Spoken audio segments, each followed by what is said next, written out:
Hey guys, I'm Lilu and today I'm going to show you how to customize your price and information guide. So the first thing I like to do when I jump in InDesign is change my workspace. Mine always defaults to Essentials and that's probably how your InDesign has opened. What I recommend doing is clicking it over to Book. And as you can see now, on the right hand side, there are a lot more options of different tabs I can use. Next up, I want to show you Pages. So my Pages is already loaded in my right hand side tab, but if you can't see yours there, just go to Windows and click on Pages. So Pages, the Pages area is a good way to be able to navigate around your document, and you can do that simply by clicking on these little rectangles here, and that will take you to that page. You'll see up here it says None and A Master. I'm just going to click on A Master. So the A Master is a design that's got the background color, text, 2 lines, and a page number. And what a master page is, it's a page that can be applied to any pages of your document. So just remember how this looked. And if I click on this page, you'll see that the same design is here. And if I try and click those elements within this page, I'm not able to, and that's because it's not actually a part of this page, it's a part of this A Master. So I'm just going to click back over to the A Master. Also, if I go back, if you want to change the A Master on a page, just on a single page, then you can overwrite the A Master just by pressing Shift, Command or Shift Window and clicking the object you would like to change. So I'm just going to, you can now see that that text box is there and that means that I can edit it. I'm just going to delete that, undo that. So I'm going to click back over to the A Master. And I'm just going to change the color of the background really quickly, just so you can see how that affects the rest of the pages in the document. So now if I go to my About page, you can see that that background color has changed. To know which pages within your document has got the A Master loaded onto them, you can simply look up on top of the page here, and this one says A. These ones all here say A. But the cover doesn't, and that means that the master has been applied to these pages, but not the cover page. To apply the master page to a page within your document, you just need to drag it onto that page. To add a new page to your document, simply either grab the A Master, pull it in, and you'll see now we have a page ready to use just under the cover page. So there it is. Or you can drag in this master, which has no design on it. So now just under the cover page is this blank page.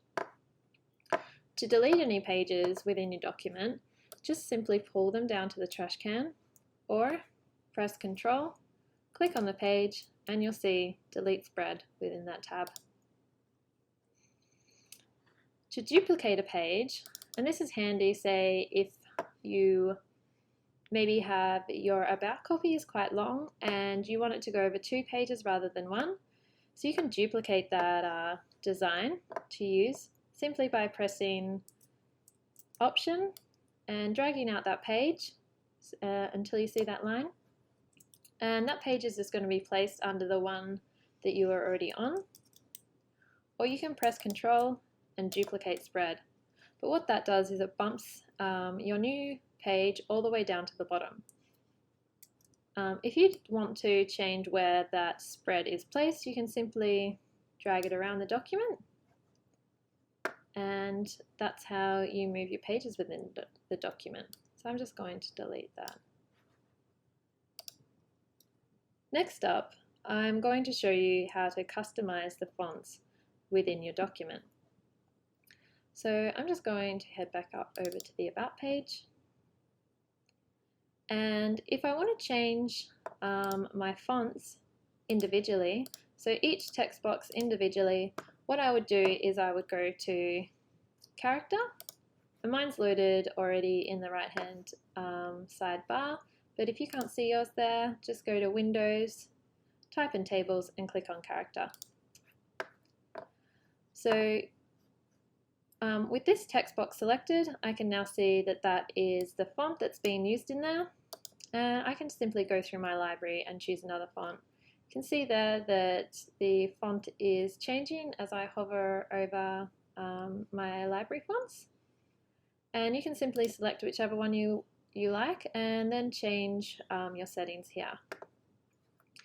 This is quite a tedious way to change the fonts within your document because for every text box you're going to have to make those same changes. This is why we've created paragraph styles. So I'm going to click over to there now.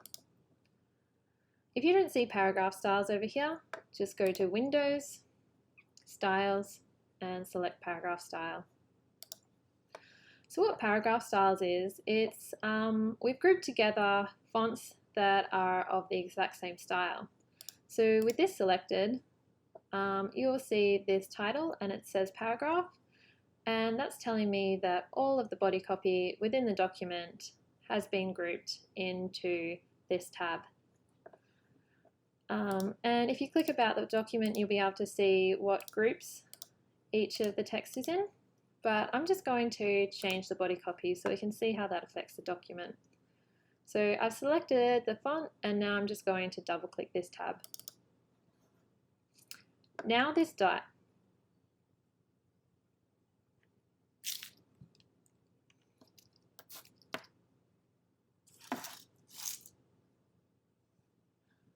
dialog box is opened.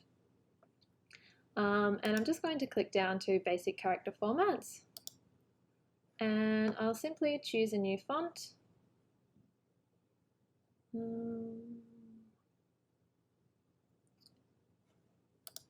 Just choose Lato. And I'll make it quite large just so we can see the difference quite easily. And you can change the color of your font down here. So I'm just going to make it this caramel color. And now I can see that in this text box, the font has changed. But if I scroll down through the document, you'll notice that this text box has changed as well because it was the body copy.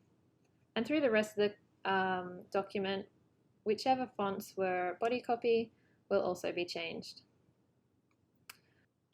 Next, I want to show you how to add a new text box. So what I'm going to do is scroll over to the left-hand tab, and you'll see this little T here. Just click on that, and then pull your text box as large as you'd like it, and then it's ready for you to just type whatever you like in there.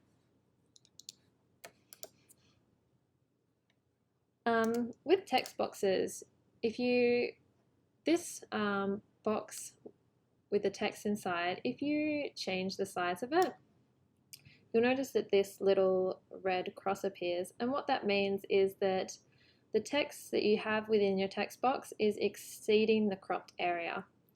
So I'll just pull that down again, and that red cross disappears. Alright, so next I want to show you how to customize the colors within your document. So I'm going to go to swatches. Mine is already in my right hand tab, but if you can't see yours there, just go up to Windows, Color, and check swatches. Alright, so I'll just choose a color within the document. I'll choose this color, and when this color is clicked, you will see that this little square here has become highlighted. And that means that this swatch is corresponding to this color block. So one thing to note about InDesign is if you change one of these color blocks, it's going to change everything within that document that is that color. So what I'll do now is I'm just going to change this color and we'll see how it affects the document. So double click there. You can either put in your hex keys here or if you don't have your color palette's hex keys, you can use these dials to create your own color. So I'll just change it to this kind of reddy pink so we can see. And if you check on preview, you can also see what it looks like within the design before selecting OK.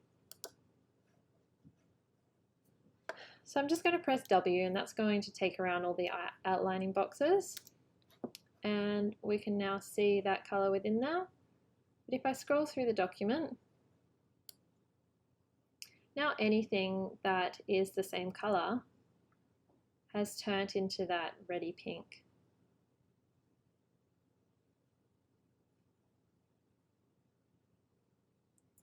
All right, perfect. So if you'd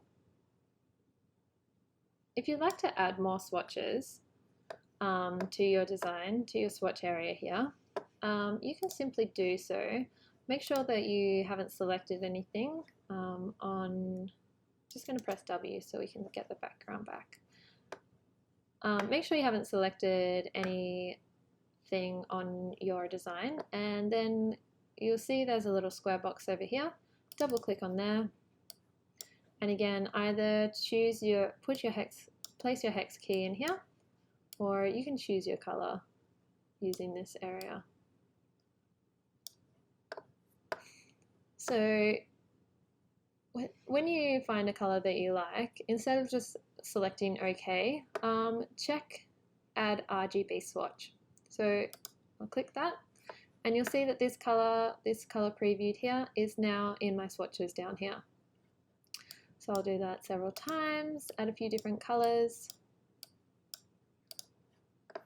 Perfect. And now I have more colors within my swatch area.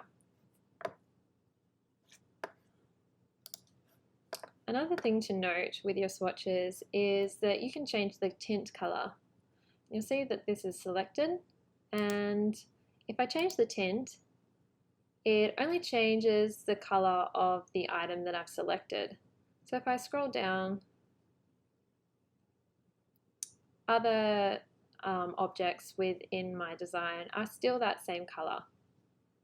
It only affects this. So what the tint does, it just adds more white to that color. So I'll place it back up and down to pure white. And this is a good way to add shades of a color throughout your document. If you would prefer your color blocks to be an outline, you can simply do so by going over to the left-hand side here and click on these little two arrows, and it will swap over. Now if I click off, press W, you'll see that is now a line. If I select it and go to stroke, if you don't see stroke in your right hand tab, go to window and then stroke.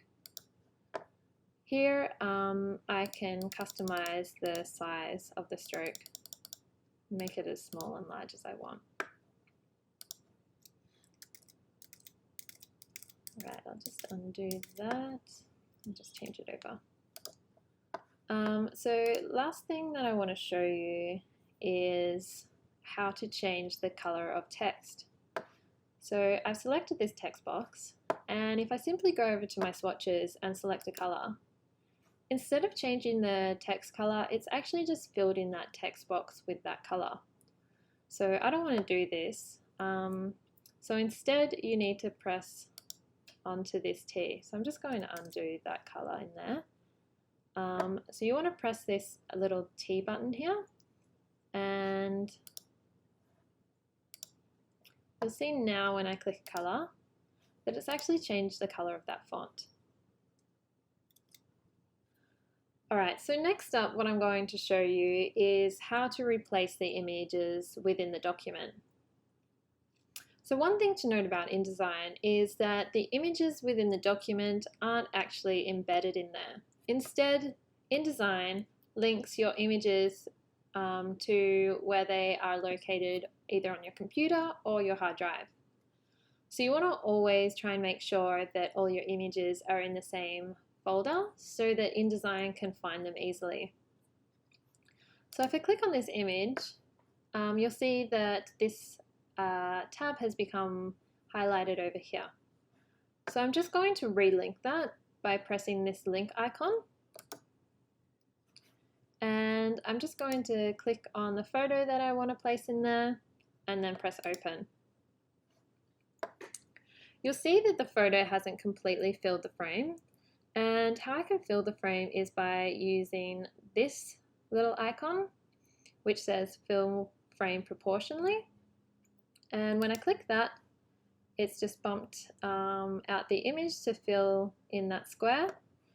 If I want to see the whole image instead of it being cropped out of the square, I can use this button and it fills the frame proportionally with the image. With InDesign, there's actually two boxes to an image. So if I double click on the image, you can now see this light blue box, and that is the outside area of the image. But if I click on the image area once, it is selecting this red area, and that is the outside area of the crop box. So if you see, if I pull this down, I can crop the image however I like, which is really quite handy. Or if I double click and have this blue box now, if I press shift, I can now pull it out to that area.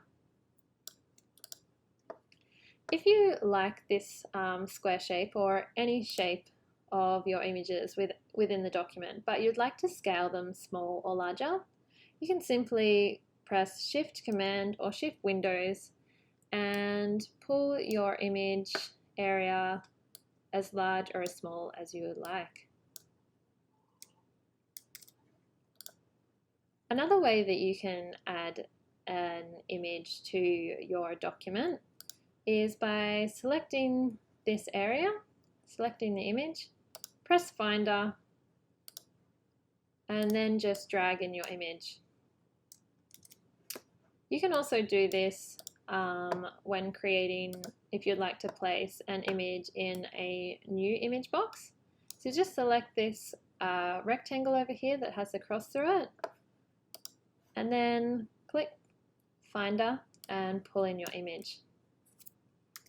And there we have a new image box. Alright, so next up we're going to talk about hyperlinks. So one thing that is very important with the hyperlinks within this document is the content page. And you'll see that these text boxes here look quite different from any of the other text boxes within your document. And that is telling me that these text boxes have become hyperlinks. So if I click on hyperlinks, mine is already loaded, but if you can't see yours, just go to Window, Interactive, and then check on hyperlinks. So if I click on this top text box, About, you'll see About is highlighted in the Hyperlinks tab. And if I double click on that, this dialog box opens. And next to page, it says the number 4. And what that is telling me is that this hyperlink, when it is clicked, it's going to bump the user to page 4. So if you do change any of your pages within your document, you not only want to change the page numbers here, but also change the hyperlinks. If you don't want to have the contents page of your document hyperlinked, that's okay. You can just grab the hyperlinks and pull them into the trash. And now you'll see that that text box has become a normal text box again. Another thing that you can hyperlink, which is quite cool, is your website and socials. So I'm just going to select my website typed in here, and with that highlighted, I'm now going to type my my website over here. So www.bylilu.com.au, and then press enter. And you'll see that this is actually red at the moment, and if I hover over it, it says URL not available, which is really handy because I've actually put an extra O in there, so I'm going to delete that. And you'll see now, oh, sorry, delete that, press enter. You'll see now that that hyperlink has changed to green, and that means that it's all linked up and ready to go. And we can actually check that link by double clicking. And now I know that that's definitely linked, and once I export the document, it will take the user to my website. So I recommend doing that for your website and your social that you put in here. And also, again, your website and your social media here. All right, so through the customization of your document, I hope that you have been saving any changes that you make. And on top of saving, when you're adding images to your document, if you didn't pre-place all of those images into one particular folder, I do recommend packaging your document quite often. And what that is going to do, it's going to grab all of your images from different parts of your computer and your hard drive, duplicate them, and then put them into one folder. And that means that when you open your InDesign document within that folder, it will instantly link up all the images, you'll have the fonts in there and everything ready to go. So I do recommend packaging every now and again. Alright, so if you've customized your price guide and you're ready to send it out into the world, then we are good to export. So just go to File, and you'll find Export just here. And my format has defaulted to Adobe PDF Interactive, and that's the one that you want to choose. If you don't see it there, just check these little arrows there and choose from this tab that opens. So I'm just going to press save, and then when you get to this dialog box, there's a few things that we need to check. First up, you want to make sure that it's exporting all of your pages, so that all is checked here, and that you export as pages. And then when we go down to option, you want to make sure that forms and media include all. Next, I'm going to go to compression. And these are the settings that I like to use. And it's JPEG lossy, JPEG quality on high, and then I actually type in my own number, and that's 200 ppi. With your interactive PDF, you want it to be quite small because you'll either be emailing it or it will be embedded into your website. So you don't want your user to have to wait a long time or to be tricky for them to download it. So you want your PDF to be as small as possible, but also as a photographer, you don't want your images to become pixelated. I find that these settings work the best. So once you have set up your general area and compression, that's all you need to worry about, and then simply check export. Alright, I hope you've enjoyed customizing your price guide, and if you have any questions at all, just email me over at lilu@liludesign.com.au. And if you want to jump on the website and get in contact with me that way, you can by going to bylilu.com.au.